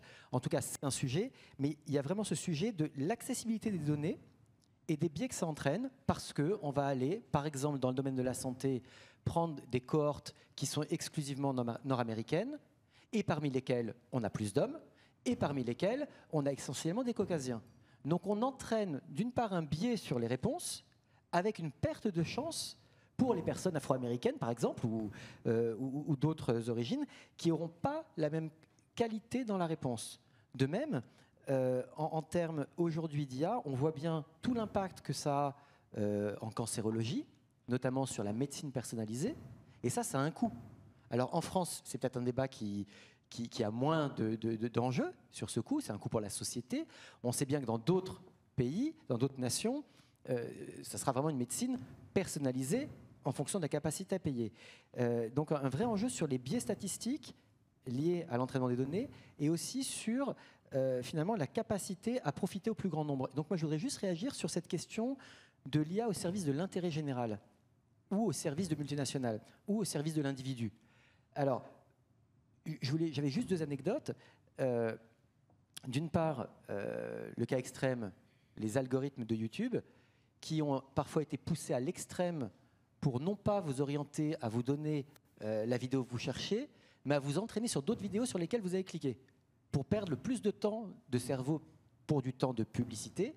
Et donc là, on est vraiment dans une déviance par rapport à l'objectif initial, bon, qui in fine n'est pas... la régulation s'est faite économiquement, puisqu'à la fin, les gens se disaient « je ne trouve jamais ce que je veux sur YouTube ». Donc il y a une régulation de ce type-là. Un autre exemple d'IA qui est au service non pas de l'intérêt général ni de l'utilisateur, mais de la structure, c'est les CAPTCHA. Vous savez, c'est les tests de Turing automatisés. Lorsque vous vous connectez, que vous voulez quelque part, on vous demande de mettre un petit puzzle quelque part ou de déconnecter trois lettres sur quelque chose. Ça, c'est ce qui a permis de numériser Google Books. Puisqu'en fait, vous reconnaissez des lettres. Ce que vérifie le CAPTCHA, ce n'est pas du tout que vous avez trouvé les bonnes lettres. Il vous fait confiance. C'est le temps et la façon dont vous avez répondu. Et après, les lettres que vous avez numérisées, en fait, vous numérisez Google Books. Donc, vous êtes un objet de l'IA. À l'inverse, et ça, ce qui est intéressant, je trouvais, c'est combien l'IA peut réellement être au service de l'intérêt général, d'ambitions collectives partagées, de la transition écologique. Alors, on parle beaucoup de la consommation d'eau et d'énergie de chaque requête de ChatGPT, mais il y a quand même un livre très bien qui évoque la transition écologique et l'impact que l'IA peut avoir sur la transition agricole, au service de la collectivité. Et l'idée que ce qui est intéressant, c'est de voir qu'en 2017, en même temps, il y a eu deux sommets qui ont eu lieu. Un à l'initiative des grands acteurs privés, et il y avait notamment Sam Altman qui était là, et qui a quand même conclu, c'était les principes d'Asilomar, qui a conclu à l'importance de se consacrer à la recherche et à l'éthique et aux valeurs dans l'IA. Et en même temps, vous avez eu le sommet IA for Good, organisé par l'ONU, qui a conclu aussi à l'importance de travailler à une IA au service de l'intérêt général, en lien avec les objectifs, avec les grands principes de l'ONU et avec les 17 objectifs de développement durable que j'arbore là, qui sont mis en avant, et avec cette idée que l'IA peut vraiment contribuer à la dignité de l'être humain et à l'amélioration de la société. Et donc de mettre en place des cadres généraux autour de la transparence, de l'équité, de la responsabilité, du respect de la vie privée et de la sécurité, d'une part, mais aussi pour vraiment que l'IA contribue à l'amélioration de la société. D'accord. Et juste un petit mot avant de passer donc aux questions des étudiants. Gilles Babinet parlait tout à l'heure des good guys et bad guys. Je pense que justement, au sein d'AFNOR, vous travaillez notamment sur des normes volontaires dans le domaine de l'IA, donc qui sont peut-être un juste milieu entre la réglementation et l'innovation. Ce qui est intéressant à travers... vous avez parlé des sommets de l'IA. Il y a eu notamment le sommet de Beckley, le premier qui avait lieu donc, il y a un an, Beckley on dit, de la ville de Turing, et qui a conclu, et là c'était un sommet vraiment international et avec une signature par l'Europe, mais aussi la Chine, les US, à la nécessité de mettre en place des cadres communs et de la régulation. Et on a beaucoup parlé de la régulation européenne, mais vous avez en même temps des normes internationales, et notamment l'ISO 42001, qui est une norme autour du management de l'intelligence artificielle, qui est une norme qui a été élaborée par un consensus par plus de 172 pays. Et l'idée, c'est qu'on va avoir, à travers ces normes volontaires, un travail où on met autour de la table l'ensemble des parties prenantes, d'une façon quand même différente, à travers la normalisation volontaire, que ce qui peut être fait dans un cadre purement législatif, avec tous les intérêts politiques qu'on peut connaître. Là, on met vraiment autour de la table à la fois des fabricants, à la fois des utilisateurs, à la fois des philosophes, à la fois des parties prenantes très larges. Très bien, merci beaucoup. Eh bien, écoutez, un petit mot. À la fois, évidemment, j'adhère à tout ce qui vient d'être dit, mais on est dans un monde brutal et il y a des désaccords idéologiques profonds qui le traversent. La Chine n'est pas une démocratie. Elle commence à utiliser la technologie pour pervertir profondément le débat. Il y a un article dans le FT avant-hier sur ce sujet. Et on a un désaccord qui va être radical avec l'administration américaine qui est en train d'être mise en place. Donc, ce n'est pas des débats techniques où on se met d'accord sur des sous-noyaux d'utilisation de l'IA. C'est des enjeux principiels. Quand D.J. Vance dit si vous censurez Twitter, on retirera l'OTAN de l'Europe, vous voyez les conséquences que ça peut avoir. Et donc, on en est là en réalité. Et si l'Europe n'a rien à dire, si on n'a pas un consensus sur ce qu'on veut faire de l'IA, si on ne se réapproprie pas justement cette dynamique du progrès, c'est-à-dire de l'innovation au service de tous, je pense qu'on se fera effacer de la carte. Et c'est de ça dont il faut parler. À mon avis, c'est ça qui est important. Il y a eu un hold-up qui a eu lieu il y a 30 ans en réalité. Quand Internet a commencé à émerger, il y a des gens qui ont perçu la puissance qu'allait avoir cette technologie et qui ont recruté systématiquement tous les directeurs de cabinet des grands ministères américains et qui les ont mis comme patrons des affaires publiques dans les GAFAM. Marc peut commenter aussi, s'il le souhaite. Donc David Plouffe, par exemple, directeur de cabinet d'Obama, il est où maintenant? C'est patron des affaires publiques de Uber. Et je peux faire la même chose avec le vice-premier ministre du Royaume-Uni, patron des affaires publiques de Meta, et ainsi de suite. Et le narratif qu'ils ont distillé extrêmement puissant, c'est de dire on est le futur, vous êtes le passé. Les gens de Washington, vous êtes le passé. Donc ne nous régulez pas, laissez-nous faire. Et donc on s'est retrouvé avec ces entreprises tentaculaires qui ont introduit des tas de biais. Finalement, oui, les Américains ont dit finalement le RGPD, c'est pas une mauvaise idée, mais avec 20 ans de retard. Il ne faut pas répéter ça. C'est ce qu'on est en train de faire si on n'a pas quelque chose de fort à dire à cet égard. L'IA est intrinsèquement politique et géopolitique, mais on voit bien qu'on n'arrive pas, par exemple dans la politique, pas à lutter contre le populisme. Alors comment pourrait-on lutter contre ces mauvais usages de l'IA? Eh bien, il faut se réapproprier la modernité. Et je crois que ça va me permettre de faire une petite page de publicité, mais pendant 2 ou 3 ans, j'ai essayé de pousser cette idée au sein du gouvernement de dire, voilà, il y a des points d'entrée dans l'histoire, des moments de l'histoire qui sont plus importants que d'autres, plus intenses que d'autres. On est en train de vivre ce moment-là. L'avènement de cette technologie, probablement, technologie qui n'a pas de comparaison, peut-être l'électricité, c'est une technologie qui a un point d'histoire qui restera quand on sera dans 1000 ans. On prendra ce point de l'histoire vraisemblablement comme point de référence. Et donc ce point d'accélération, c'est un point d'opportunité, le moment où on peut dire quelque chose. Et quand vous observez l'histoire des techniques, ces moments où des nouvelles techniques sont apparues, c'est aussi le moment où des nouveaux acteurs économiques sont apparus. Soit à une échelle d'une entreprise, soit à une échelle d'une région, parfois à une échelle d'un pays, même parfois au-delà. Vous avez des renversements dans l'histoire et ils sont très rapides. Dans les années 80, on disait c'est l'Allemagne, 90, on disait c'est le Japon, et ainsi de suite.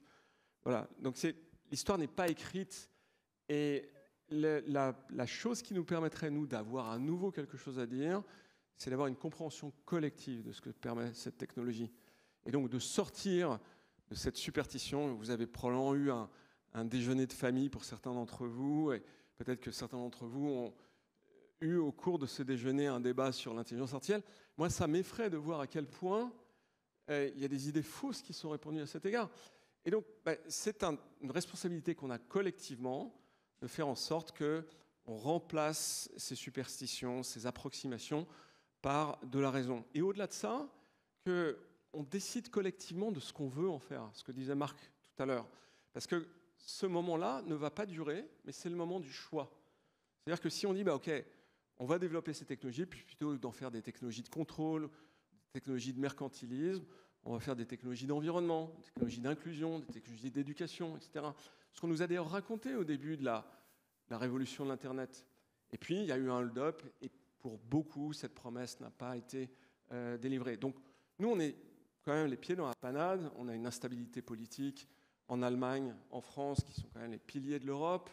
On a une incapacité à avoir une cohésion politique à une échelle européenne. En France, on a des déficits absolument incroyables. C'est justement le moment de se dire, OK, on change de paradigme. Là, il y a un truc qui va amener une productivité énorme dans les 15-20 ans. C'est justement le temps politique, c'est le temps de la préparation, c'est le temps qu'on peut utiliser pour se mettre à agir ensemble. Voilà, moi, c'est pour ça que je suis là ce matin. Très bien, je retiens donc que l'éducation et la culturation sont vraiment primordiales. Stéphane ? Oui, parce que en fait, chacun va y trouver sa voie. J'ai fait un café IA hier matin. J'étais au Havre. Donc une initiative pour mettre l'IA à la portée du public. L'objectif, c'est d'en faire des milliers l'année prochaine, peut-être dans 10 000. Ce qu'on veut, c'est aller parler à 15 millions de personnes. Et c'est très étonnant parce que vous avez une vieille dame qui vous dit « Mais est-ce que mon petit-fils il va avoir du boulot ?» Puis vous avez quelqu'un qui vous dit « Mais est-ce que moi, je vais me faire piquer mon emploi ?» Puis vous avez quelqu'un d'autre qui vous dit « Mais est-ce que la machine peut me faire du mal ?» Puis vous avez un gamin qui vous dit « Mais comment est-ce que je m'y mets ?» Donc vous avez vraiment diversité. C'est à ça que, je crois, on différencie ce qui est du domaine de la formation, du domaine de la culture. C'est-à-dire que si vous voulez que les gens se forment et s'intéressent à un truc, ils ne peuvent pas le faire si l'état d'esprit général est inquiet à cet égard. Il faut qu'il y ait d'abord de la culture. Et c'est sur la culture qu'on crée finalement tout un tas de choses, dont la formation. D'accord. Je vous laisse rebondir très rapidement si vous le voulez, mais après on va faire intervenir les étudiants. C'est 3 chiffres.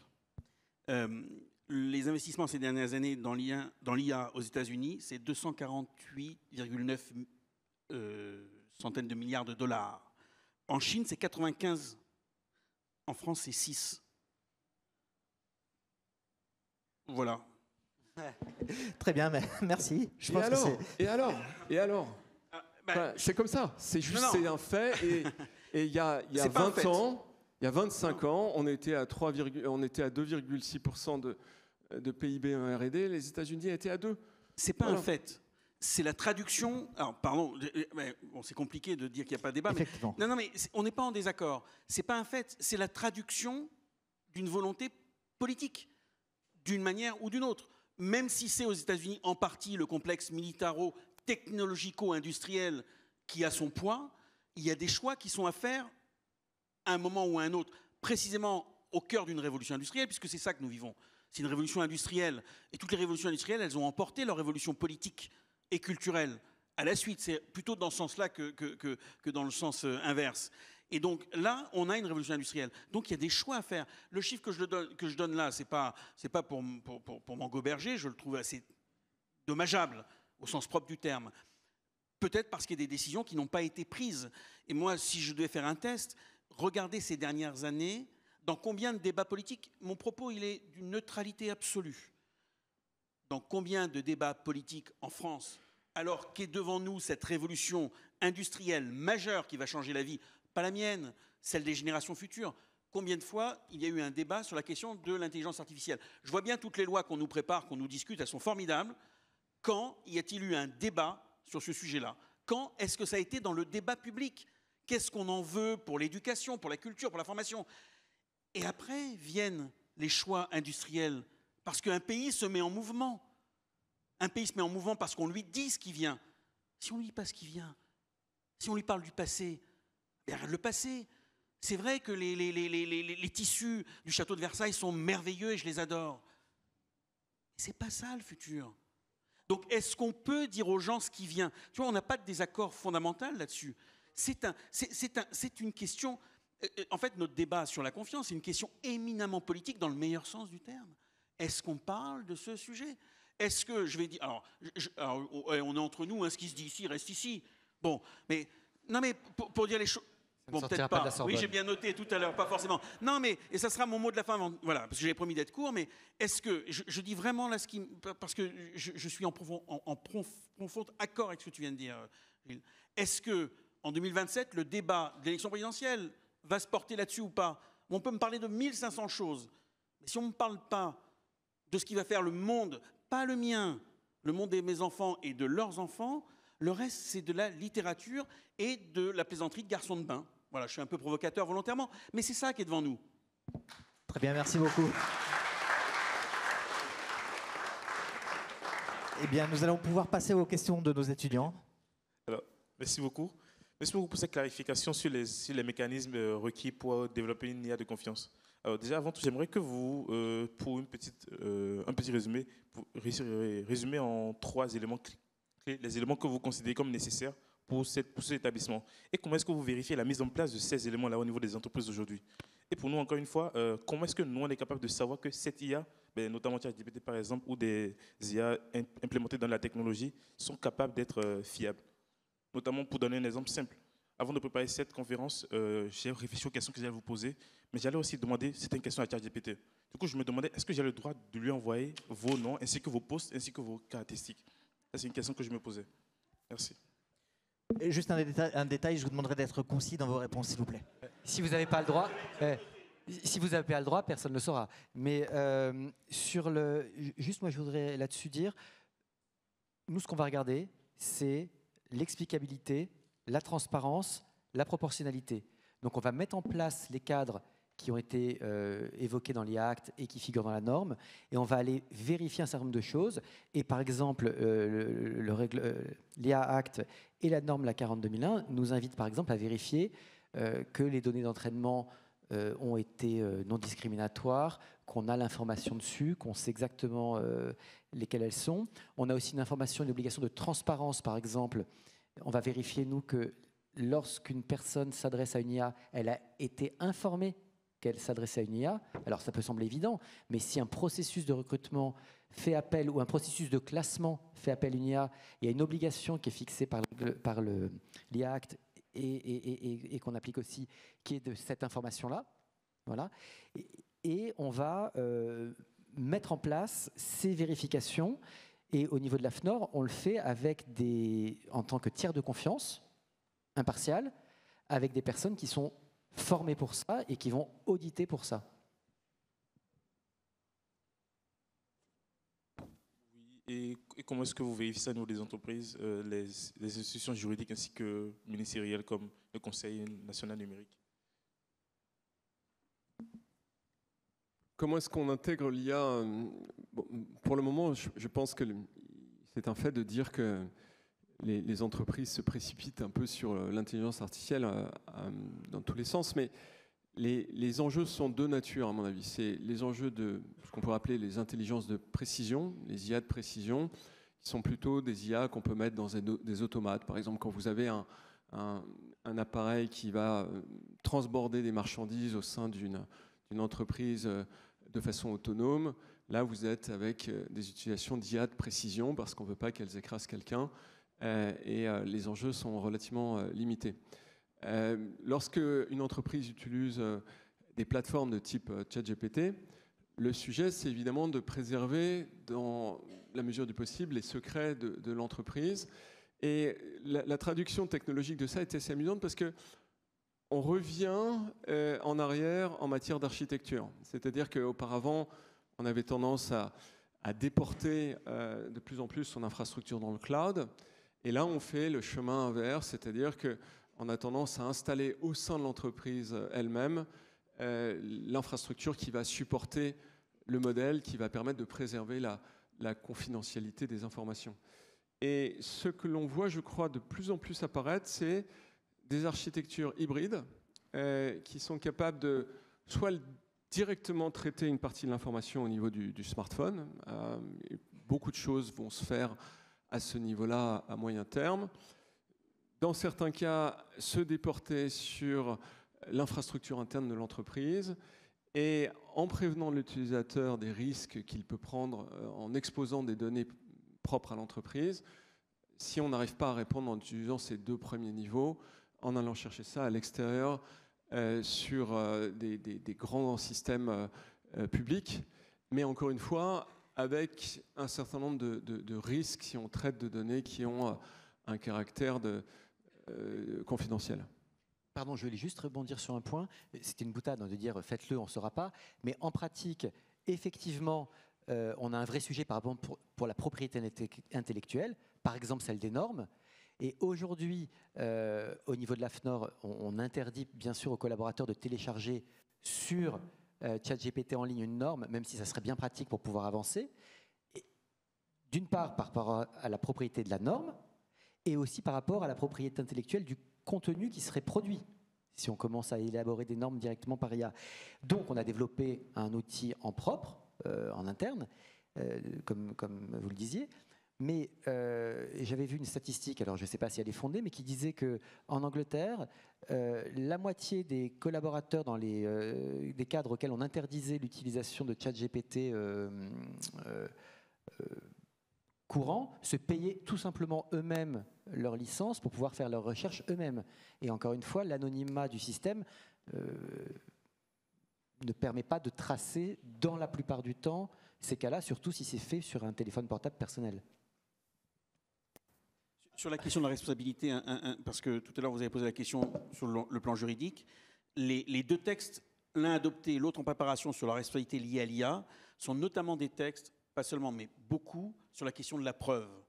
Et vous parliez de boîte noire, l'enjeu sur la responsabilité, c'est de dire s'il y a un dommage causé par l'utilisation d'une intelligence artificielle, il y a un risque que je ne puisse pas faire la démonstration qu'elle est à l'origine sur le lien de causalité du dommage que j'ai subi. Et donc, ces textes-là, celui adopté et celui encore en cours de discussion, ont vocation à aménager la charge de la preuve et même de créer, dans certains cas, une présomption de responsabilité au motif que vous n'accédez pas à certaines informations.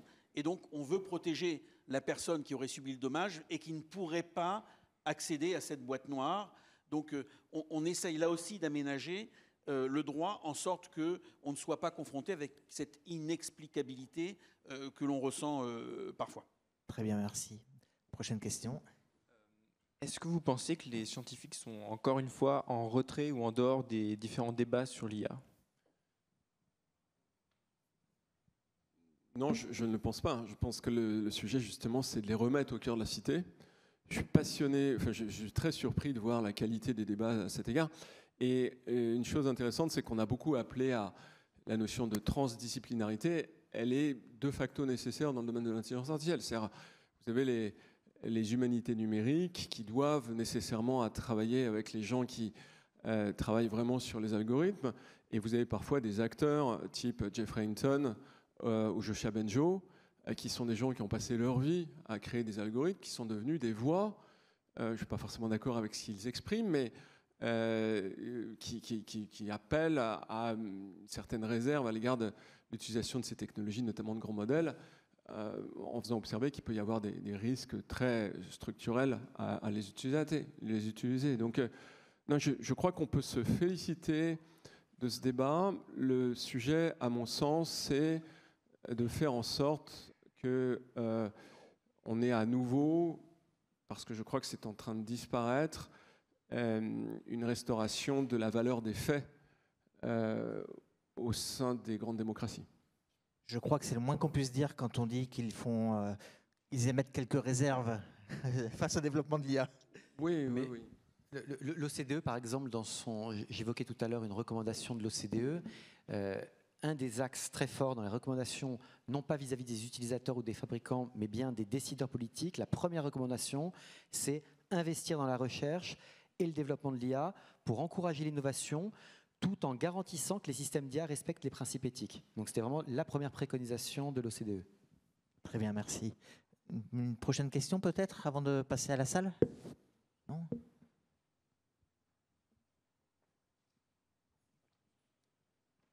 Alors, je vous invite à lever la main. Monsieur, par exemple. Ah, je crois qu'une dame a un micro là-bas. Oui, bonjour. Bonjour. Bonjour, merci beaucoup pour ce débat très intéressant. Je n'ai pas entendu dans ce débat, ou peut-être vous allez me corriger, le mot de souveraineté. Et je vous ai entendu dire qu'effectivement, il fallait se saisir de l'intérêt, et moi je pense l'intérêt peut-être national ou européen, à se saisir de cet enjeu-là. Est-ce que vous pensez qu'aujourd'hui, les pouvoirs politiques français ou européens se saisissent de cette question de la souveraineté européenne et française et investissent dans les sociétés innovantes françaises ou européennes de demain pour pouvoir préserver cette souveraineté? Merci. Qui veut prendre la question? Oui, vas-y Gilles en premier, je ferai après. Merci Marc. Et moi je viendrai contredire. Oui, évidemment, le sujet de la souveraineté, c'est un sujet qui, je crois, envahit le corps politique de la gauche à la droite, y compris les extrêmes d'ailleurs. À cet égard, le vrai sujet, c'est de savoir si la réponse politique est la bonne.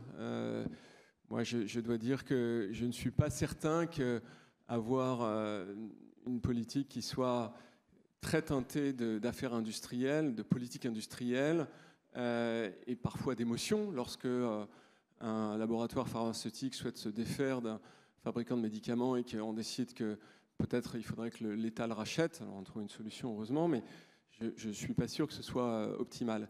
Et il en est probablement un peu de même à l'égard de ces sujets.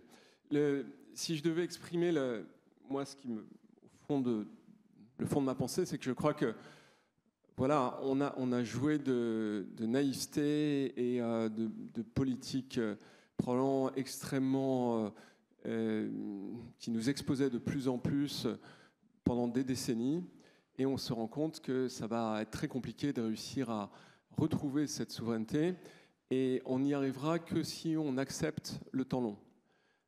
Et c'est toute la difficulté, parce que quand vous avez des situations politiques comme celles que l'on vit actuellement, se positionner dans le temps long est presque impossible.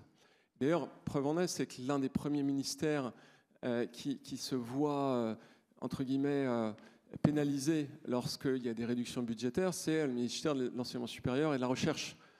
Donc, voilà, on est dans une situation qui est extrêmement complexe. Si on veut restaurer la souveraineté, il faut créer des ingénieurs, il faut créer des data scientists comme les jeunes qui sont au premier rang ici, en grande quantité. Il faut créer un système d'armes qui n'ait rien à voir avec celui qui existe aujourd'hui, mais qui soit massivement à base d'IA qui va synchroniser des drones. Et c'est probablement pas le SCAF qui va répondre à ce genre de choses. Et il faut probablement aussi accepter d'avoir une remise en cause des systèmes de rente qui sont absolument partout dans l'économie européenne et française actuellement. Donc c'est une révolution qui est assez brutale, et je ne suis pas sûr que le corps politique et ceux qui le portent, c'est-à-dire nous, les électeurs, sommes prêts à ça. Très bien, merci. Oui, avec une anecdote sur le nucléaire civil. Dans les années 60 jusqu'au début des années 70, on voulait avoir un nucléaire civil français. À chaque fois que je dis ça, je pense de Funès, la France. On voulait le construire. Le CEA poussait pour ça. Le général de Gaulle était pour. Et après le décès du général de Gaulle, mais je crois qu'il s'en était rendu compte avant même, sous l'égide de Georges Pompidou, sur le nucléaire civil, on a fait un choix qui a été d'entrer en partenariat avec une entreprise américaine pour faire des transferts de technologie, exactement, et pour construire notre nucléaire civil qui est aujourd'hui celui qui a été la réussite qu'on a connue. Ce que je veux dire par cette anecdote, c'est que vous avez raison, cette question de la souveraineté est une question centrale.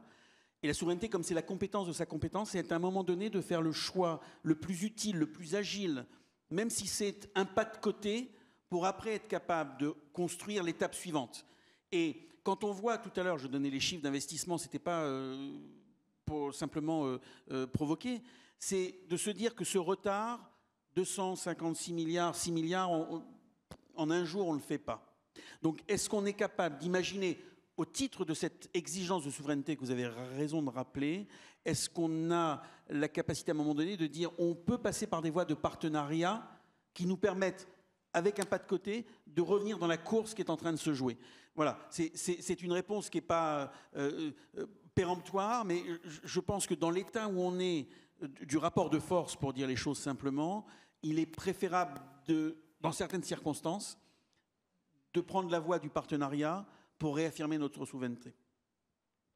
Une autre question, monsieur au premier rang. Oui, j'ai deux questions, une question technique et une question sociétale.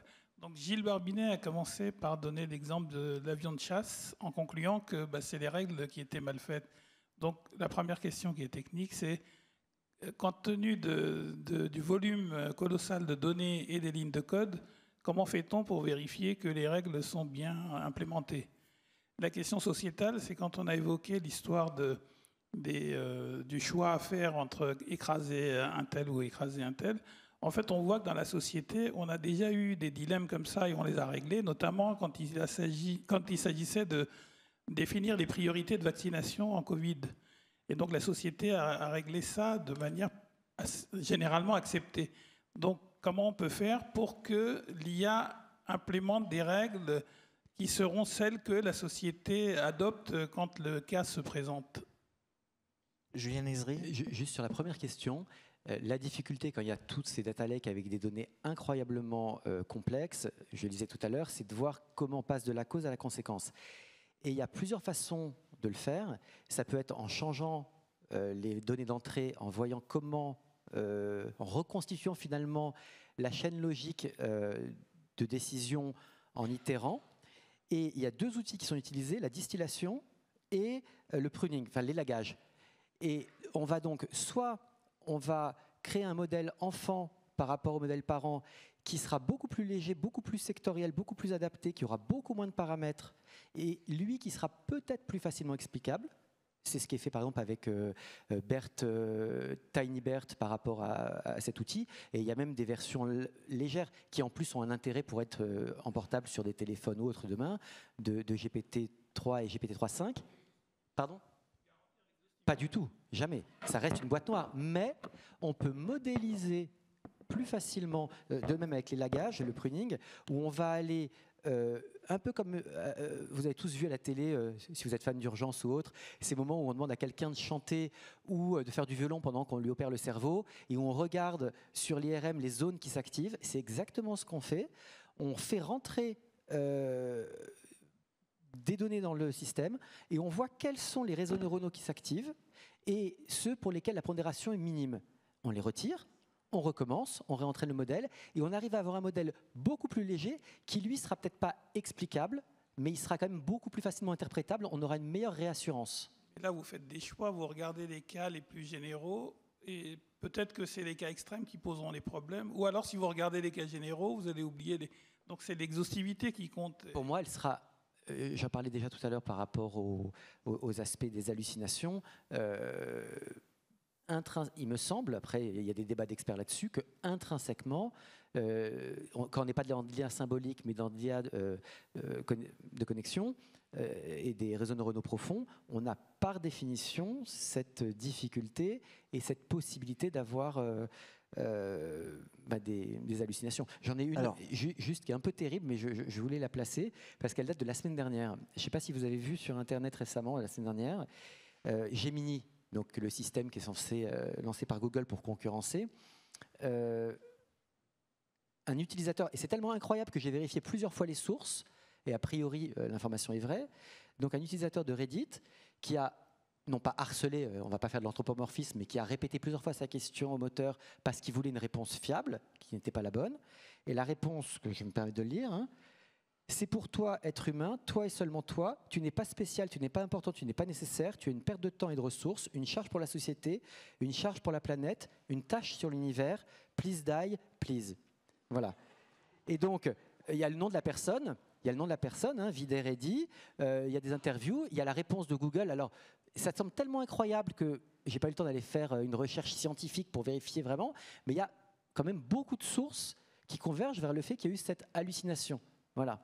Donc, quand on parlait de la confiance dans l'IA, on voit bien le fait que c'est aussi lié au fait peut-être d'entraîner le corpus sur Reddit ou sur d'autres domaines comme ça. Alors après, il faut quand même comprendre que l'intelligence artificielle ne comprend pas ce qu'elle dit, c'est simplement des probabilités, bien sûr, qui constituent le message. Mais il y a une troisième voie qui est également l'approche neurosymbolique, qui permet d'encadrer les modèles par des règles.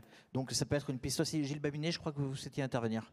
Mais votre question, elle est fondamentale en réalité. Je prends deux exemples, c'est celui du véhicule autonome et celui des décisions en médecine. Et vous l'avez d'ailleurs dit vous-même, c'est-à-dire que c'est dans les cas rares qu'on a des problèmes. Et ces cas rares sont ceux qui provoquent les accidents dans les véhicules autonomes. On a découvert par exemple qu'une très grande partie des accidents avaient lieu au lever et au coucher du soleil, parce que ce sont des moments qui sont courts, et pendant lesquels vous avez des représentations d'images qui n'existent pas du tout quand c'est la nuit ou quand c'est le jour. Et donc, effectivement, quand vous êtes amené à vouloir certifier une IA, eh bien, vous pouvez la certifier que sur les cas généraux et vous devez éliminer les cas rares. Et c'est vrai, particulièrement vrai en oncologie, où on essaye de restreindre le plus possible le champ dans lequel on sait que ça va bien fonctionner. Mais pour les gens qui souhaitent avoir un marquage CE ou qui sont confrontés à des organismes de normalisation, je peux vous assurer que pour en suivre quelques-uns, c'est extrêmement complexe.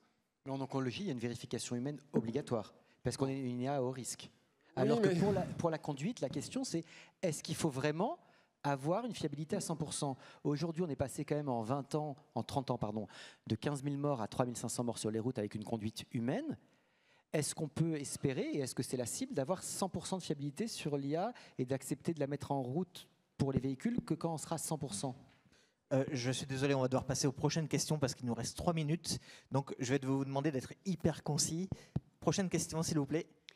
Oui, bonjour. Comment les entreprises vont-elles pouvoir articuler l'intégration des IA génératives avec leur politique RSE de réduction d'empreinte carbone? Vous avez parlé de confidence sociale et sociétale. Quid de la confidence environnementale? Est-ce qu'il va y avoir de nouvelles normes? Est-ce qu'on va changer les critères ESG? Est-ce qu'on va revoir les 17 ODD? Gilles Babinet. Je vais essayer de répondre super court. J'ai écrit un livre qui s'appelle Green IA, qui parle précisément de ces sujets, qui ne coûte que 22,90 €. Mais la réalité, c'est que quand vous... Ah voilà, très bien, c'est ça. Et la thèse du livre est que les enjeux d'environnement sont des enjeux très multifactoriels, très complexes, et que si vous voulez les traiter efficacement, il faut réussir à embrasser cette complexité. Voilà, vous avez des workflows dans l'énergie, dans les transports, dans les supply chains, etc., qui sont compliqués. Et cette thèse est que ça va être des systèmes qui vont être massivement employés pour réussir à réduire les empreintes carbone et les atteintes à l'environnement en général de cette technologie. J'essaie d'être court, mais il y a une vraie inquiétude actuellement qui s'exprime à l'égard des... On a un data center il y a un appel d'offres actuellement à côté de Seattle de 5 gigawatts. 5 gigawatts, c'est 3 EPR. Et ça concerne exclusivement des grands modèles. Donc ça n'est pas pour faire de l'IA de précision. La plupart de ces enjeux ne nécessitent pas ces types de grands modèles. Donc je crois que là, on est dans un moment d'hallucination, non pas technologique, mais humaine. Et il va falloir essayer de revenir sur Terre. Mais c'est vrai que la promesse est telle pour les gens qui construisent ces modèles, c'est-à-dire que l'objectif, c'est pas faire de l'inférence, c'est faire de l'apprentissage. Et quand vous réussissez à amortir des H100, c'est-à-dire les processeurs qui font ça en 4 mois, actuellement vous achetez des H100, vous les amortissez en 4 mois, mais les gens deviennent dingues et font des investissements complètement démesurés. Et peut-être que ça ne durera pas si longtemps que ça, parce que je pense que les besoins à moyen terme seront beaucoup plus des besoins d'IA de précision que d'IA générale. Mais voilà, ça mériterait une réponse plus longue. Un mot. Juste un mot sur la durabilité. Dans les rapports d'information de durabilité chers à la CSRD que Gilles a cité tout à l'heure, il est sans doute nécessaire de mettre en place des données sur l'impact en matière environnementale de l'usage des services d'IA. C'est ce qui ressort des textes de durabilité, mais sans doute aussi qu'on ira, et là Julien va rebondir, vers plus de frugalité en matière d'IA, notamment en matière d'usage de données. Et à l'initiative du ministère de la Transition écologique, on a publié le mois dernier une AFNOR Spec, donc un document prénormatif sur l'IA frugale, à la fois pour modéliser, mesurer l'impact de l'IA en termes de RSE et de développement durable et d'impact carbone, et pour voir comment le minimiser dans la programmation. On n'a pas besoin d'un modèle ChatGPT extrêmement puissant pour certaines demandes, et on a parfois besoin de modèles beaucoup plus légers, proportionnés. Est-ce que nous avons une dernière question dans la salle? Oui. Merci. Merci pour ce débat très intéressant. Je suis espagnole, pardonnez-moi, mais je voudrais poser une petite question, réflexion. On a parlé des différences entre cultures et comment ça donne des réponses éthiques différentes.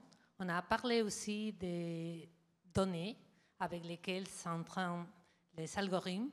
Et il y a un rapport de l'OCDE qui a été publié cette année. Ils ont étudié les langues dans lesquelles sont écrites les bases de données dans lesquelles s'entraînent les algorithmes. Alors, on a, pas surprise, 57% sont en anglais, 6% en chinois, 3% en français et en russe, 2% en espagnol, coréen et allemand. Tandis que la population mondiale, le nombre de personnes qui parlent anglais comme la première langue, c'est 55 millions, espagnol 600 millions, français 300 millions. Alors, est-ce que ça pose un problème?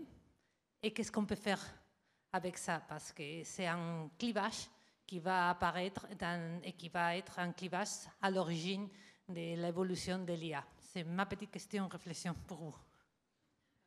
Alors j'imagine que c'est un sujet sur lequel travaille notamment l'UNESCO, mais est-ce que quelqu'un veut intervenir?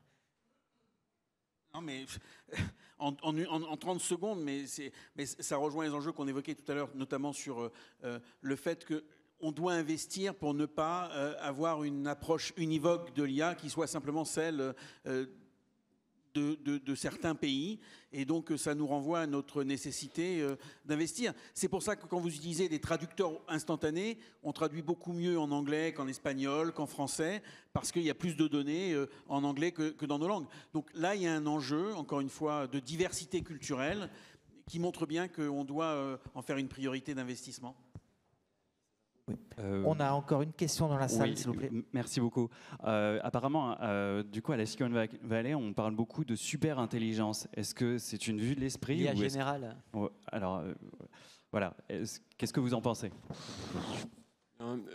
Écoutez, c'est intéressant parce que là, j'ai fait 2 conférences sur l'intelligence artificielle dans les 2 dernières semaines et ce terme est beaucoup moins utilisé. Celui qui en parle le plus, c'est Sam Altman, et qui dit qu'il va sortir cette année ou l'année prochaine une AGI, une super intelligence. Pratiquement toute la communauté scientifique met en doute cette affirmation qu'elle considère faite dans le contexte d'une levée de fonds. Donc, il lève beaucoup d'argent, évidemment, ça facilite les choses s'il dit qu'il a une technologie que personne n'a. Mais c'est une communauté... La communauté des très grands acteurs, les gens qui sont vraiment les experts dans ce domaine, communauté toute petite, c'est peut-être 300 personnes à l'échelle planétaire. Ces gens-là se parlent tous et cette technologie n'existe pas en réalité. Dario Amodei, qui est le fondateur d'Anthropic, parle effectivement plutôt que d'AGI, de super intelligence spécialisée. Et je crois que au moment où on arrive à un stade probablement de saturation des LLM, il y a un consensus actuellement scientifique à cet égard, eh bien, on revoit un intérêt sur des systèmes agentiques, des systèmes beaucoup plus spécialisés, avec des ontologies restreintes, etc. Voilà, vous allez avoir tout un tas de modèles qui vont apparaître dans ces domaines qui dépasseront tout ce qui existe dans l'expertise humaine. La notion des GI, je crois que ça reste de la science-fiction. Et là encore, il faut se défier de gens qui veulent vendre des articles, de la télévision, et voilà, et essayer de retourner sur les gens qui ne sont pas conflictés, qui sont des chercheurs académiques pour comprendre le niveau de développement de ces technologies. Très bien. Écoutez, je vais demander un petit mot de conclusion à chacun d'entre vous, s'il vous plaît. Donc, comment instituer une IA digne de confiance? Allez, Julien. J'étais prêt. Juste, moi, je voulais revenir en quelques mots. Pour moi, ce qui était important, c'était avoir en tête les biais de données, la problématique du rôle de l'humain pour faire de la supervision, le besoin de cadres communs qui tiennent en compte la non-discrimination, l'inclusion, la dignité humaine, et le rôle que peuvent jouer les normes, les consensus volontaires et aussi les normes harmonisées pour y parvenir. Et là-dessus, si j'avais un mot de conclusion, à part l'enjeu majeur que vous avez tous les deux souligné d'éducation à un esprit critique, ça serait une citation de Luciano Floridi, qui est un philosophe italien qui travaille beaucoup autour de l'IA, et qui est de se dire que l'éthique de l'IA ne devrait pas seulement se contenter de dire ce que l'IA ne doit pas faire, mais aussi guider ce qu'elle doit faire pour améliorer notre monde. Donc vraiment cette idée d'une amélioration en lien avec les objectifs de développement durable. Marc Mosset, s'il vous plaît. 3 mots. L'éducation, l'éducation, l'éducation. Ça fait 3 mots, mais j'en rajoute 2. Le contrôle humain, c'est-à-dire la soumission des IA aux principes démocratiques et aux droits fondamentaux qui fondent nos sociétés, et ensuite mettre l'IA au centre des débats politiques, parce que ce sont des choix que nous devons faire, et que pour ça, c'est un choix démocratique pour lequel on doit éclairer les citoyens. Gilles Babinet. J'ai parlé de Café IA, donc c'est la grande initiative que je porte, et je pense qu'ici, tout un chacun peut aider au développement d'un Café IA. Voilà, on a une ambition très forte, vous l'avez compris, à cet égard.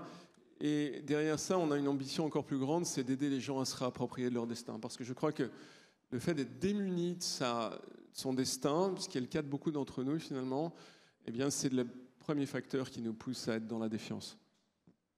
Très bien, écoutez, je vous remercie beaucoup. Alors, c'est un sujet évidemment passionnant.